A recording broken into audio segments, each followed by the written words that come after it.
हाय बच्चों, नमस्कार। कैसे हैं आप सभी। इससे पहले हमने फर्स्ट चैप्टर भोजन एवं मानव स्वास्थ्य पढ़ चुके हैं। सारे वीडियो डिस्क्रिप्शन में दे रखे हैं, आप उनको देख सकते हैं। कुछ कमी रहती है आपको तो आप कमेंट सेक्शन में पूछ सकते हैं। इसी के साथ दूसरा चैप्टर मानव तंत्र, तंत्रिका तंत्र, पाचन तंत्र, श्वसन तंत्र, जनन तंत्र, अंतःस्रावी तंत्र, उत्सर्जन तंत्र, ये सारे तंत्र दे रखे हैं। ये सारे चैप्टर में 1 बाय 1 तंत्रों के बारे में हमने डीपली डिस्कस किया है। तो कुछ कमेंट कर सकते हैं आप, कुछ क्वेश्चन है तो आपके कन्फ्यूजन। इसी के साथ में चैप्टर 3 आनुवांशिकी, मेंडल के आनुवांशिकता के नियम आए थे, उन्हें अच्छी तरीके से डिस्कस किया हमने। मेंडल की आनुवांशिक शब्दावली, अगर आपको कुछ क्वेश्चन रहता है तो आप देख सकते हैं। इसी के साथ में अध्याय 6 के लिए बोला था कुछ स्टूडेंट्स ने। अध्याय 6 था रासायनिक अभिक्रियाएं एवं उत्प्रेरक। इसी के बारे में भी हमने अच्छी तरीके से डिस्कस किया। अब चल रहा है चैप्टर 4, चल रहा है चैप्टर 4 है प्रतिजन एवं प्रतिरक्षी। प्रतिजन एवं प्रतिरक्षी, प्रतिजन इसका दूसरा नाम रोगाणु, एंटीजन, और प्रतिरक्षी का रोगों से लड़ने की क्षमता या प्रतिरक्षा या एंटीबॉडी। इनके तीन नाम है, आपको देखने, कंफ्यूज नहीं होना। इसी के साथ में हमने प्रतिजन के बारे में डिस्कस किया था कि भाई ये रोगाणु, विषाणु, जीवाणु, ये रोगाणु के रूप में विषाणु हो सकते हैं, बैक्टीरिया हो सकते हैं और कृमि हो सकते हैं। और कुछ प्रतिजन कुछ कोशिकाएं भी बना सकती हैं, जैसे कैंसर कोशिकाएं अपने शरीर के अंदर ही बना सकती हैं। तो ये होते हैं रोगाणु, हमारे शरीर को रोगग्रस्त करेंगे। इससे लड़ने के लिए हमारे शरीर में प्रतिजन यानी प्रतिरक्षा होगी प्रतिरक्षा होगी। दोनों ही जगह प्रतिजन लिख दिया, कोई बात नहीं। देखते हैं प्रतिरक्षा कितने प्रकार की होती है। प्रतिरक्षा 2 टाइप्स की देखी थी हमने। पहले देखी थी हमने स्वाभाविक प्रतिरक्षा। इसी के साथ में दूसरी देखी थी उपार्जित प्रतिरक्षा।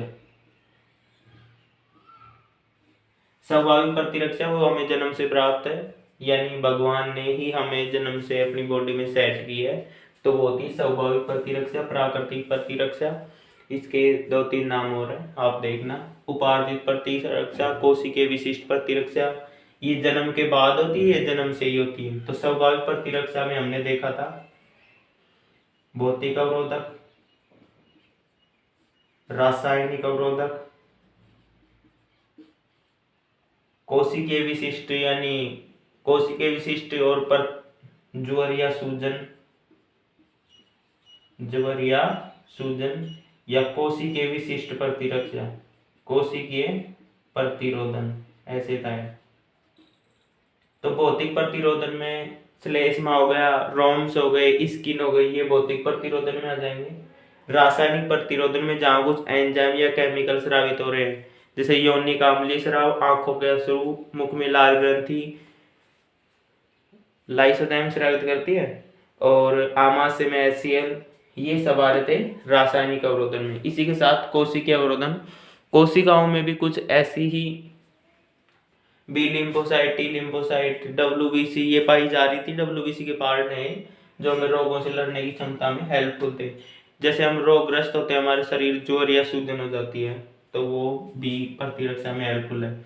उपार्जित प्रतिरक्षा को 2 टाइप्स में बांटा, सक्रिय और निष्क्रिय। सक्रिय प्रतिरक्षा वो एक बार रोगग्रस्त होने के बाद दोबारा से रोग होगा तो वो बनी रहेगी लाइफ टाइम, यानी वो लाइफ टाइम के लिए सक्रिय हो जाती है। फिर बार बार रोगग्रस्त होते हैं तो उनसे लड़ती रहती है, सक्रिय होती है। और एक होती है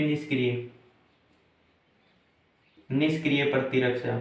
निष्क्रिय प्रतिरक्षा में रेबीज हो गया, टिटनेस, इनके टीके लगाए जाते हैं। जैसे अपने कुत्ता काट लिया तो ऐसे तो है नहीं भाई एक बार इंजेक्शन दे दिए तो लाइफ टाइम के लिए हो गया, या हम गिर गए, लोहे के औजार से कट गए तो टिटनेस का इंजेक्शन लगाते हैं, उसमें टिटनेस रोग न हो जाए उसके लिए।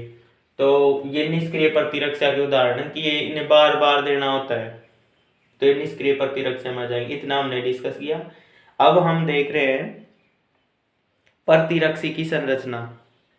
प्रतिरक्षी की संरचना, सॉरी इससे पहले हमने ये भी देखा था प्रतिजन का आकार 600 डाल्टन या इससे अधिक।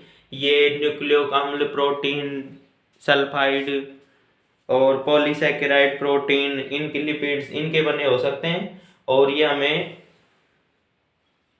शरीर में आकर, यानी ये जहाँ पर स्वाभाविक ये भौतिक, रासायनिक, कोशिकीय अवरोधन फैल हो जाते हैं तो हमें रोगग्रस्त कर देते हैं। तो रोगग्रस्त करते हैं तो उसमें 4 स्टेप हुई थी। फर्स्ट में क्या हुआ था, 4 स्टेप में अंतर्निहित और बाह्यनिहित की पहचान, अंतर्जनित या बाह्यजनित की पहचान, या अपना या पराया, अपना व पराया। इसके बाद में दूसरी स्टेप में हो रहा था कि बी लसिका कोशिकाओं यानी बी लिम्फोसाइट द्वारा बीटा लसिका कोशिकाओं का निर्माण, बी लिम्फोसाइट द्वारा बीटा लसिकाओं का निर्माण।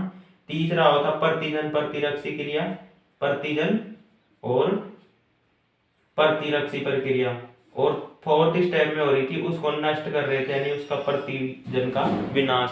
इस प्रकार से 4 स्टेप में कार्य करता है, प्रतिजन नष्ट होता है। 4 स्टेप में प्रतिरक्षा वर्क करती है वहां पर। अब हम देख रहे हैं प्रतिरक्षी की संरचना।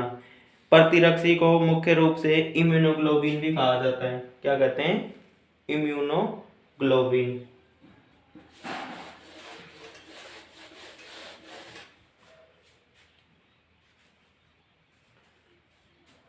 प्रतिरक्षी, इसको IgM क्या कहते हैं, IgM इम्यूनोग्लोबिन या IG, इसका नाम है इम्यूनोग्लोबिन।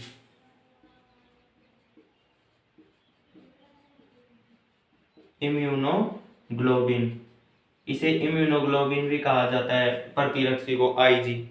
और ये गामा ग्लोबिन प्रोटीन है, ये एक प्रोटीन है, उसका नाम है गामा ग्लोबिन।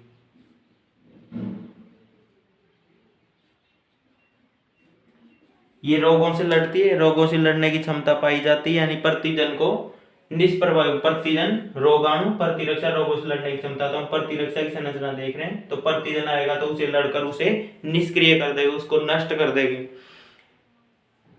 क्रिया करता है वह भाग जो प्रतिजन से क्रिया करता है प्रतिरक्षी का, उसे कहते हैं पैराटोप। पैराटोप, वह भाग जो प्रतिजन यानी रोगाणु से क्रिया करता है प्रतिरक्षी का, उसे कहते हैं हम पैराटोप। इसके बाद में हम देख रहे हैं प्रतिरक्षी की संरचना। इसकी संरचना वाई अक्षर के शेप की होती है। ये तो 2-3 बातें, बेसिक बातें आई थी। इसके बाद में आ रही प्रतिरक्षी की संरचना। प्रतिरक्षी की संरचना इंग्लिश के कैपिटल लेटर वाई, ये वाई है, तो वाई की जैसी होती है। इसमें 4 इकाइयां होती हैं, जिसमें 2 भारी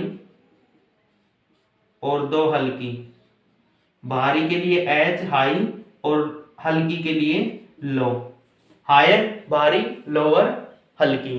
तो ये 4 इकाइयों से मिलकर बनी होती है ये वाई आकार की संरचना, जिसे हम क्या बोल रहे हैं, प्रतिरक्षी। देखते हैं, बना लेते हैं धीरे धीरे।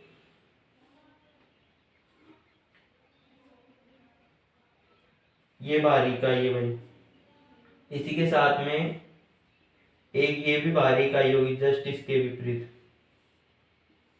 ये भी भारी इकाई हो जाएगी। ठीक है, अब बता रहे हैं 2 हल्की इकाई, 2 हल्की इकाई बना देते हैं। ये लो, ये हो जाएगी 2 हल्की इकाई।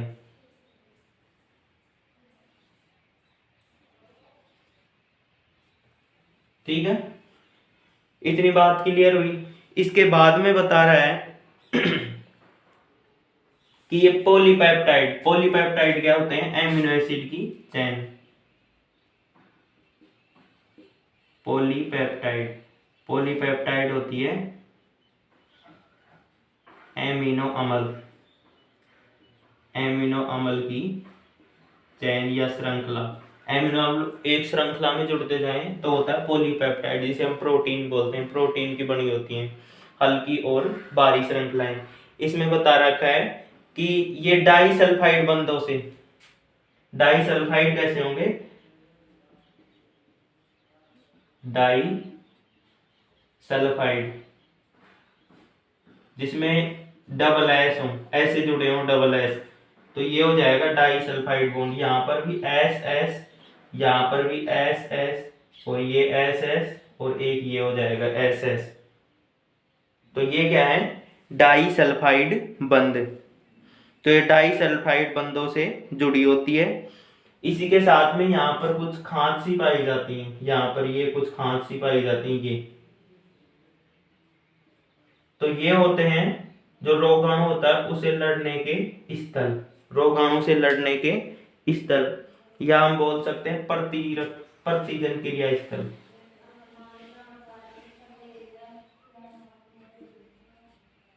प्रतिजन क्रिया स्थल, ठीक है। ये हो जाएंगे डाइसल्फाइड बंध, ये हो जाएंगे डाइसल्फाइड बंध या बंध डाइसल्फाइड, ठीक है। यहाँ पर नीचे नीचे साइड बेस में कार्बोक्सिलिक ग्रुप जुड़ा होता है, COOH, ये है कार्बोक्सिलिक ग्रुप।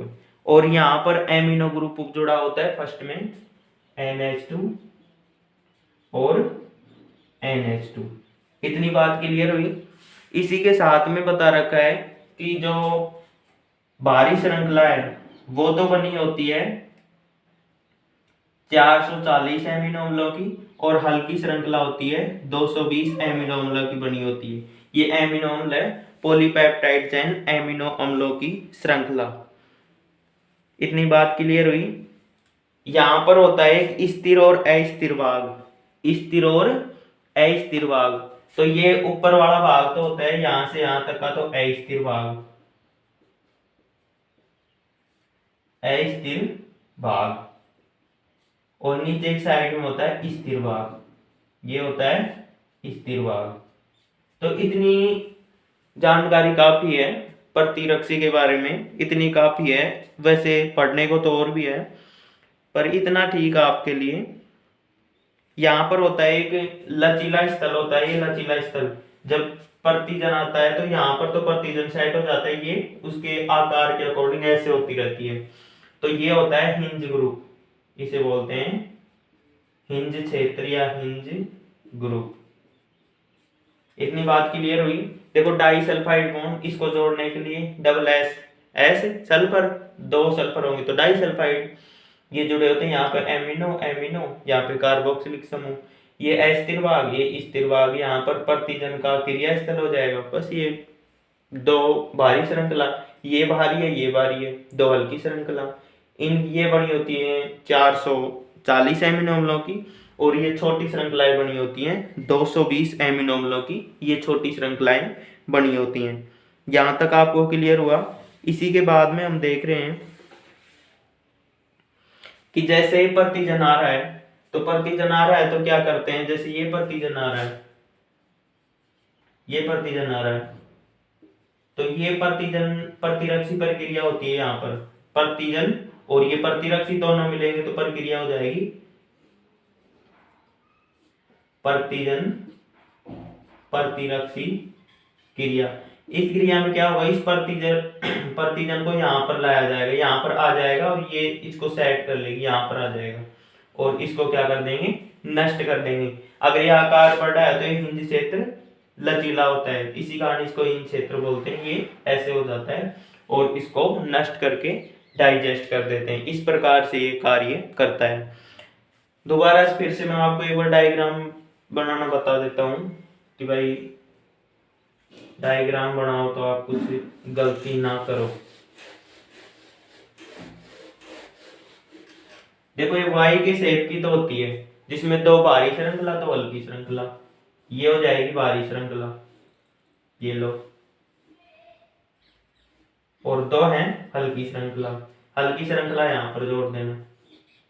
ऊपर वाला अस्थिर भाग, ये वाला स्थिर भाग, ये हल्की श्रृंखला, ये अस्थिर भाग, ये स्थिर भाग। ये बनी होती है 440 एमिनो अम्लों की, ये बनी होती है ये वाली 220 एमिनो अम्लों की।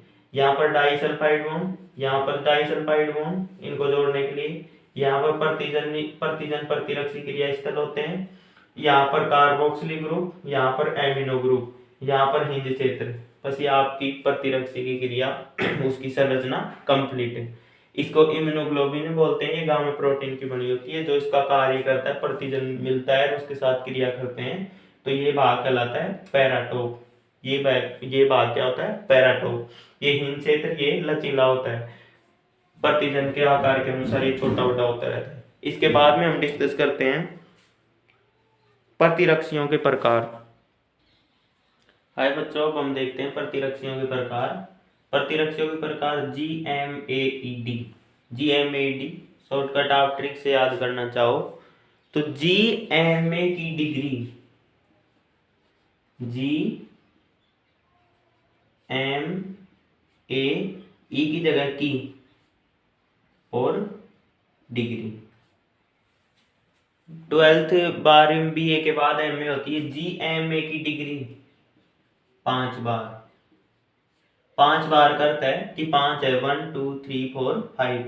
GMA की डिग्री 5 बार।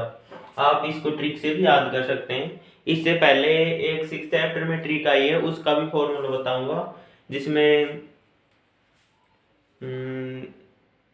वो आए थे क्रियाशील समूह आए थे, जिसमें हल्के और भारी यानी क्रियाशील समूह, तो उसकी ट्रिक बताएंगे वहां पर ही।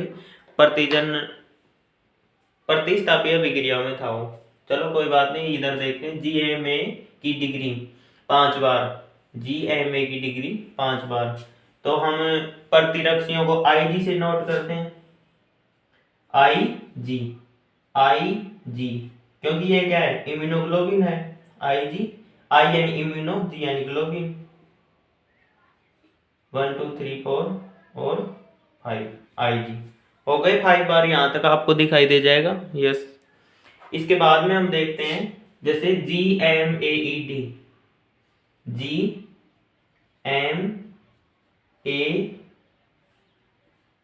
की डिग्री, GMA की डिग्री, ये है प्रतिरक्षी का प्रकार।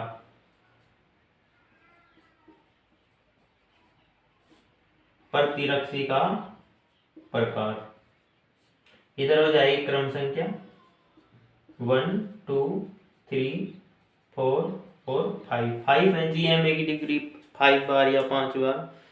इसमें उपस्थित पॉलीपेप्टाइड श्रृंखला, इसमें उपस्थित बाहरी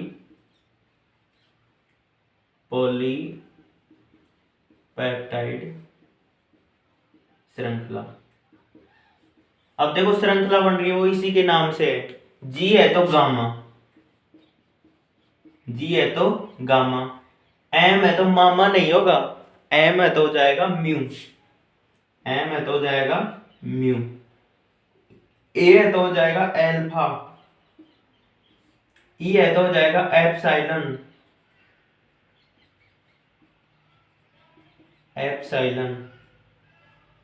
और D है तो हो जाएगा डेल्टा। सारे प्रतीक हैं, फिजिक्स में चलते हैं। आप क्या आए होंगे 10th में, नहीं आए होंगे तो आगे आएंगे बताएंगे। देखिए गामा, म्यू, एल्फा, एप्सिलॉन और डेल्टा, ये इनके उसमें भारी पॉलीपेप्टाइड श्रृंखलाएं हैं, वो उपस्थित है उसके आधार पर है। अब देखिए जो इंपॉर्टेंट बात है वो मैं आपको बता देता हूं। जो ए है, ए श्रृंखला है, वो होती है द्विलक।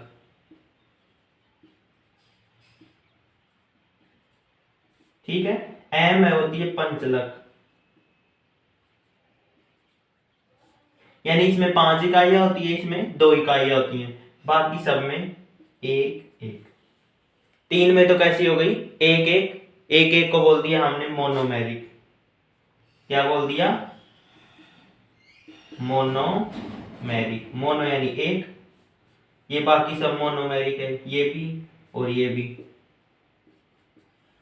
पंचलक 5 इकाइयां, द्विलक 2 इकाइयां, बाकी में मोनोमेरिक या एक लक 1 इकाइयां होती हैं। इतनी बात क्लियर हुई।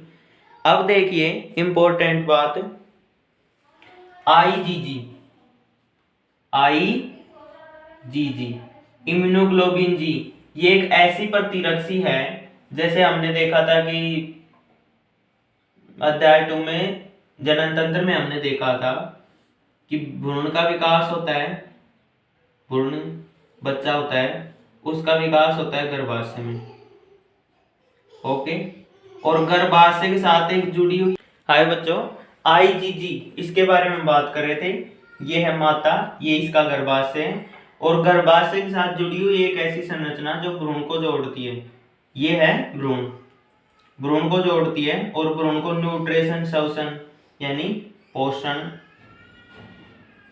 श्वसन और उत्सर्जन, ये 3 मुख्य प्रक्रियाएं, ये सभी प्रक्रियाएं करवाती है। इसको बोलते हैं प्लेसेंटा, प्लेसेंटा।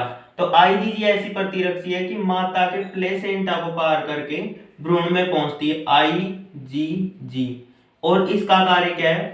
प्रतिरक्षा, सभी की प्रतिरक्षा के बारे में, यानी भ्रूण को रोगों से बचाती है। आईजीजी ऐसी प्रतिरक्षी है जो माता के प्लेसेंटा को पार करके भ्रूण में पहुंचती है, भ्रूण को प्रतिरक्षा यानी रोगों से बचाती है।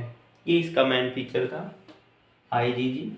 इसके बाद में हम देख रहे हैं आईजीजी का निर्माण है, आईजीजी का निर्माण है वो होता है आईजीएम के उत्पादन के पश्चात, इम्यूनोग्लोबिन एम के बाद। इम्यूनोग्लोबिन एम का उत्पादन हो गया, एम बन गई, उसके बाद में बनती है आईजीजी। इतनी बात क्लियर हुई। इसी के साथ में एक ए का दे रखा है, इम्यूनोग्लोबिन ए। इम्यूनोग्लोबिन एक ऐसी प्रतिरक्षी है जो पाई जाती है माता के दूध में, माता के दूध में, क्योंकि बच्चे को पोषण मिलता है दूध से, और ये आईजीए प्रतिरक्षी माता के दूध के द्वारा बच्चे में जाएगी, और ये यहाँ पर रोग प्रतिरक्षा का काम करेगी। आईजीजी तो प्लेसेंटा द्वारा पहुंच रही है, आईजे माता की दुग्ध, आईजीए माता की दुग्ध द्वारा पहुंच रही है, और आईजीएम का उत्पादन हो गया, उसके बाद में बन रही है आईजीजी। इतनी बात आपको क्लियर हुई। इसके साथ में एक बता रखा है आईजीई, आईजीई इम्यूनोग्लोबिन ई से होता है एलर्जी, ई से एलर्जी। तो ये एलर्जी के कारक हैं, उनमें हेल्पफुल है। ये मास्ट कोशिकाओं में पाई जाती है, जो एलर्जी कारक उनको नष्ट करके हमें एलर्जी रोगाणु उनसे बचाती है। तो फर्स्ट में बन रही है आईजीएम, वो पंचलक है। उसके बाद में बन रही है आईजीजी। आईजीजी यहाँ पर देख सकते हैं हम, आईजीजी मोनोमेरिक है, एक लक है। आईजीजी भ्रूण के प्लेसेंटा को पार करके, यानी माता के प्लेसेंटा को पार करके भ्रूण में पहुंच रही है, वहां पर प्रतिरक्षा काम कर रही है। आईजीए दूध के साथ में माता से शिशु में जा रही है, यानी छोटे बच्चे में जा रही है जन्म लेने के बाद, और आईजीए एलर्जी कारक में हेल्पफुल है। इसके बाद में हम बात कर रहे हैं रक्त एवं रक्त समूह। अब हम देख रहे हैं रक्त की छोटी सी स्टोरी है तो टिपिकल, पर एकदम इजी वे में समझाऊंगा, आप समझ चुके हैं, चैप्टर 2 में आया था। रक्त को 2 पार्ट्स में डिवाइड किया है। फर्स्ट में आ रहा है प्लाज्मा। प्लाज्मा होता है रक्त का छना हुआ भाग, छनित भाग रक्त का, जिसमें इम्यूनोग्लोबिन, ग्लोबिन, फाइब्रोजन, थ्रोम्बिन, कार्बनिक कारक ये प्रेजेंट होते हैं।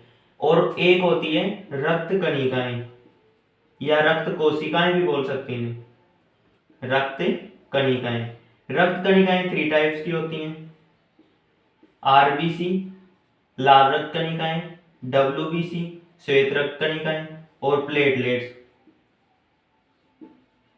इनके दूसरे नाम है इरिथ्रोसाइट, ल्यूकोसाइट, थ्रोम्बोसाइट। 3 नाम आए थे, वहां पर आप देखना उस लेक्चर में, बुक की हेल्प लेना, आपको क्लियर हो जाएगा। इसमें ये बनाती है 55% भाग, 55% का आधा बचा 45% भाग ये बनाएगी रक्त कणिकाएं। और रक्त कणिकाओं में सर्वाधिक संख्या में होती हैं आरबीसी। रक्त कणिकाओं में भी सर्वाधिक संख्या में होती हैं आरबीसी। इसमें पाए जाते हैं 99% तो वाटर H2O और 1% में कार्बनिक और अकार्बनिक, कार्बनिक एवं अकार्बनिक पदार्थ।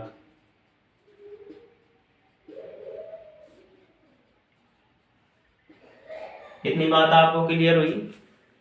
इसके बाद में हम देख रहे हैं आरबीसी, लाल रक्त कणिकाएं। इसमें हीम नामक प्रोटीन लाल रंग होता है। इसमें इसका जीवन काल 120 डेज का होता है। हीमोग्लोबिन के साथ ऑक्सी हीमोग्लोबिन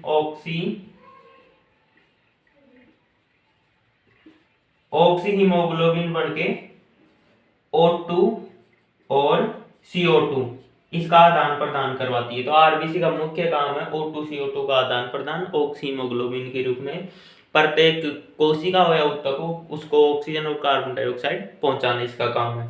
इसी के साथ में WBC, इसका जीवन काल 10 से 12 दिन, इसका 7 से 8 दिन होता है। ये प्रतिरक्षा में हेल्पफुल है। प्रतिरक्षा, रोगों से लड़ने की क्षमता, प्रतिजनों से लड़ने की क्षमता, प्रतिरक्षा। ये प्रतिरक्षा के रूप में इसमें 2 प्रकार में डिवाइड कर दिया इसको, ग्रेन्युलोसाइट और एग्रेन्युलोसाइट। एग्रेन्युलोसाइट में बी लिम्फोसाइट, टी लिम्फोसाइट। यहाँ पर बी लिम्फोसाइट, टी लिम्फोसाइट का मुख्य रोल आ रहा है। जो बीटा लसिका कोशिकाएं बन रही है, यानी बीटा प्लाज्मा कोशिकाएं बन रही है, बी लिम्फोसाइट से बन रही हो। बीटा प्लाज्मा बी लिम्फोसाइट से बन रही है। तो WBC का मुख्य रोल है प्रतिरक्षा तंत्र में। इसी के बेस पर हमारी प्रतिरक्षा होती है, WBC के बेस पर। इसी के साथ में देखते हैं प्लेटलेट। हाय बच्चों, ये ग्रेनुलोसाइट, एग्रेनुलोसाइट। तो ग्रेनुलोसाइट में न्यूट्रोफिल, बेसोफिल, एओसिनोफिल और एग्रेनुलोसाइट में मोनोसाइट, लिम्फोसाइट। लिम्फोसाइट का भाग बी लिम्फोसाइट, टी लिम्फोसाइट। तो यहाँ पर बी लिम्फोसाइट हेल्पफुल है जो प्लाज्मा कोशिकाएं बना रही थी। और प्लेटलेट्स, इसका मुख्य रोल है रक्त का थक्का। जैसे हम कहीं से कट फट जाए तो रक्त का थक्का जम जाता है, और प्लेटलेट्स का मुख्य रोल है जिससे ज्यादा मात्रा में ब्लड नहीं निकलता है। ये तो एक ब्लड का फ्लो चार्ट था। सेकंड चैप्टर में भी हमने डिस्कस किया है, आपको समझ में आया होगा। अब हम देखते हैं रक्त समूह। रक्त समूह को 4 टाइप्स में डिवाइड किया गया है, A, B, AB, O। O होता है सर्वदाता, O है सर्वदाता। तो AB हो जाएगा सर्वग्राही, AB हो जाएगा सर्वग्राही। रक्त कितने प्रकार का? 4 प्रकार का, 1 2 3 4, 4 टाइप्स का हो गया। यहां पर एक होता है प्रतिजन और एक होता है प्रतिरक्षी। अब इसी के नाम से आप समझ जाना, प्रतिजन, अगर इसका प्रतिजन दूसरे में जाएगा तो वो रोग का काम करेगा, रोग का काम नहीं करेगा तो वहां पर प्रतिजन प्रतिरक्षी क्रिया होगी, रक्त का थक्का जम जाएगा। एक होती है प्रतिरक्षी, रोगों से लड़ने की क्षमता। तो अब आप एक चीज याद रखना, जैसे A है तो A में प्रतिजन A टाइप का, B है तो B टाइप का, AB है तो इसमें AB टाइप का, और O है तो कोई प्रतिजन नहीं होगा। इसीलिए O को क्या कहते हैं? सर्वदाता। O का रक्त किसी भी ग्रुप वालों में डालेंगे, उसमें कोई प्रतिजन नहीं है तो वहां पर वो रोग का काम करेगा ही नहीं, रक्त का थक्का जमेगा ही नहीं। रक्त का थक्का कैसे जमता है समझ लीजिए। जैसे A रक्त वाला है समूह और उसको हम B रक्त वाला डाल देते हैं तो ये रक्त वाहिनी बना देता है रक्त का थक्का। रक्त का थक्का बनता है प्रतिजन प्रतिरक्षी क्रिया के कारण। ये रक्त का थक्का ब्लड वाहिनियों क्लोज कर देगा, हार्ट पंप करना बंद कर देगा, डेथ का कारण बन जाते हैं। अब हम बात करते हैं प्रतिरक्षी। प्रतिरक्षी को स्मॉल लेटर से डिनोट करते हैं, जैसे प्रतिजन। इसमें ये पर टाइप के प्रतिजन, ये प्रतिजन पाए जाते हैं। जैसे आरबीसी है तो इसकी सतह पर ए ब्लड ग्रुप है, ए वाला आरबीसी है तो इसकी सतह पर ए प्रतिजन, ये लो ये लो ये लो। प्रतिरक्षी, ये प्रतिरक्षी सुरक्षा किसके लिए करेगा? अपने से विपरीत के लिए सुरक्षा करेगा बी वालों के लिए, क्योंकि ए वाले तो सारे इसके भाई बंद है, ए वालों को तो आने देगा, ये बात मैंने आपको बताई थी। तो ये प्रतिरक्षी इसमें हो जाएगी बी टाइप की, इसको स्मॉल लेटर से डिनोट करते हैं प्रतिरक्षियों को। अब बी ग्रुप है तो बी ग्रुप में हो जाएगी ए टाइप की। ए बी है तो कोई प्रतिरक्षी नहीं होगा, और ओ है तो उसमें ए बी और बी बी दोनों ही प्रतिरक्षी उपस्थित होंगी। यानी ओ का रक्त हम किसी में भी डालेंगे तो ए बी है तो दोनों टाइप की प्रतिरक्षी प्रेजेंट है, बी है तो बी टाइप की बना लेंगे, ए है तो ए टाइप की बना लेंगे। इतनी बात आपको क्लियर हुई। ये था रक्त का चार्ट, रक्त में क्या क्या पाया जाता है, एक फ्लो चार्ट, और इसके कार्य आ गए 2-4। यहाँ पर रक्त समूह ए बी ओ, प्रतिजन प्रतिरक्षी आरबीसी की सतह पर पाए जाते हैं। 4 प्रकार का रक्त होता है, ए बी ओ। ये बात आपको क्लियर हुई होगी। अगर आपको अभी भी कहीं कंफ्यूजन है तो आप इस टेबल को ऐसे बना सकते हैं।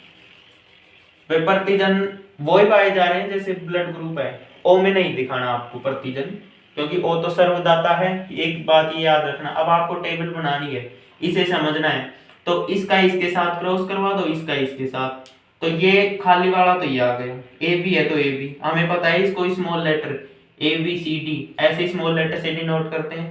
तो ए बी ये आ गया, ए बी और बी बी दोनों टाइप के होंगे। बी है तो बी देखो इधर जा रहा है बी, ए है तो ए, और ये खाली है तो खाली, ये तो ए बी। क्लियर हुई। अब इसके बाद में हम नेक्स्ट वीडियो में हम डिस्कस करेंगे RH समूह के बारे में। हाँ, एक बात और रह गई, रक्त की खोज कार्ड लैंड स्टीनर नामक साइंटिस्ट ने की। उसने घोड़े में मापा, स्टीफन हेल्प ने फर्स्ट बार में, और RH समूह की भी कार्ड लैंड स्टीनर ने मक्का का रिसर्च नामक मंकी में की। आए बच्चों, आपको वीडियो समझ में आया होगा, मैं आशा करता हूँ।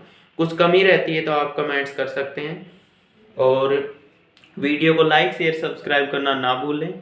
आप एक दूसरे की हेल्प करें। ओके।